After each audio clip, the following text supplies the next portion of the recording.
ஒரு வீடு வாங்க போகிறோம் அப்படின்னா பக்கத்தில் நமக்கு நியர்பை இருக்க லொக்கேஷனில் வாங்கினா அதிக ப்ரைஸாக இருக்குது. இதே கொஞ்சம் தூரம் தள்ளி போனால் ஒரு கம்மி ப்ரைஸில் கிடைக்குது அப்படின்னா இப்போது இந்த ரெண்டு இதில் எதை சூஸ் பண்ணலாம்?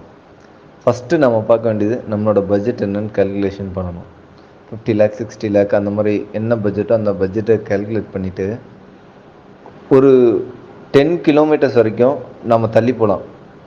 நம்மளோட வேலை, ஸ்கூலு அந்த விஷயங்கள் எல்லாம் என்ன மாதிரி டிஸ்டன்ஸ்குள்ளே வருது, அதுலேருந்து கவர் பண்ணுறது அப்படின்னு சொல்லி எல்லாத்தையும் கேல்குலேட் பண்ணிவிட்டு பார்க்கும்போது 10 கிலோமீட்டர்ஸ், அதாவது ஒரு ஹாஃப் அன் ஹவர் அந்த மாதிரி ட்ராவலில் இருக்குது, டிஸ்டன்ஸில் இருக்குது அப்படின்னா ஷூராக அந்த மாதிரி வீடு வாங்கும்போது நமக்கு அது ஃப்யூச்சரில் டெவலப்மெண்ட் ஏரியாவும் இருக்கும், ப்ளஸ் நம்மளோட பட்ஜெட்லேயும் இருக்கும். நமக்கு தகுந்த மாதிரி விஷயங்களும் பார்க்க முடியும்.